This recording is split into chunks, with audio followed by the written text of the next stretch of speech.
Le Christ a accepté de se donner par amour pour nous. Jour de fête où nous fêtons le Saint-Sacrement. Mais au fait, pourquoi appeler Saint-Sacrement? Saint-Sacrement du corps et du sang du Christ. Eh bien, c'est simple, c'est beau, c'est un beau cadeau. Le Christ est saint, rempli de sainteté. Ensuite, sacrement, parce qu'il se donne à nous quotidiennement en amour. Voilà, c'est tout. Une fois de plus, le pain et le vin deviennent vraiment le corps et le sang du Christ. Ce n'est pas nos représentations, frères et sœurs, lorsque le prêtre le consacre. Jésus lui-même dit, « Celui qui mange mon corps et celui qui boit mon sang aura la vie éternelle, aura la vie en lui. » Jésus ne peut pas se mentir à lui-même, il ne peut pas nous mentir. Ayons toujours ce désir d'être disposés et prêts à recevoir Jésus à la communion.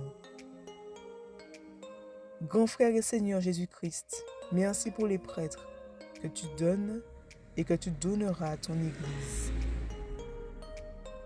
Je te confie également tous ceux et celles qui ne peuvent pas encore te recevoir, mais qui font ce cheminement avec les prêtres et les diacres, afin de les aider à balayer de leur vie tout ce qui ne te glorifie pas et qui les empêche de te recevoir. Merci pour tous ceux et celles qui reconnaissent, qui ne peuvent pas et qui te respectent vraiment et qui auront la joie dès aujourd'hui ou même très bientôt de pouvoir te recevoir.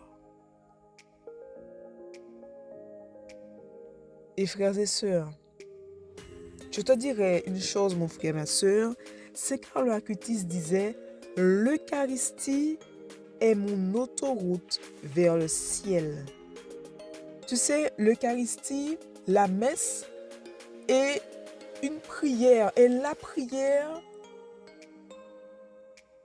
c'est tellement fort que, comment te dire ça? La prière est au sommet de toute vie chrétienne.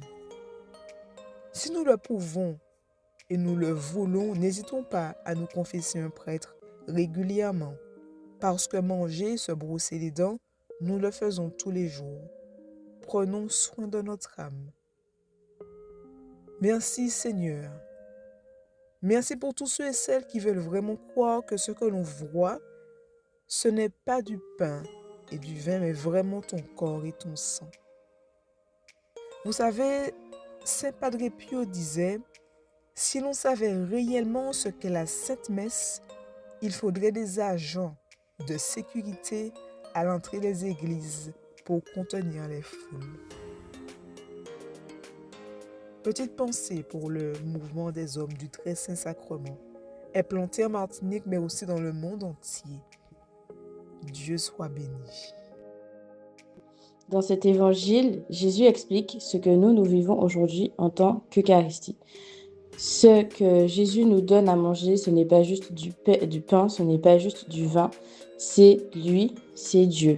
Chaque jour que nous allons à la messe, chaque fois que nous allons à la messe et que nous prenons l'Eucharistie, nous recevons Jésus dans notre corps, nous recevons Dieu dans notre corps et nous sommes remplis de cet esprit, de cette pureté pour nous aider à guérir et à avancer. Et c'est pour ça que nous allons à la messe, parce que si nous n'allons pas à la messe, nous ne pouvons pas recevoir cette bénédiction que Jésus nous a transmise. Donc cet évangile est très important parce qu'il marque l'essence même de ce pourquoi nous nous déplaçons le dimanche matin.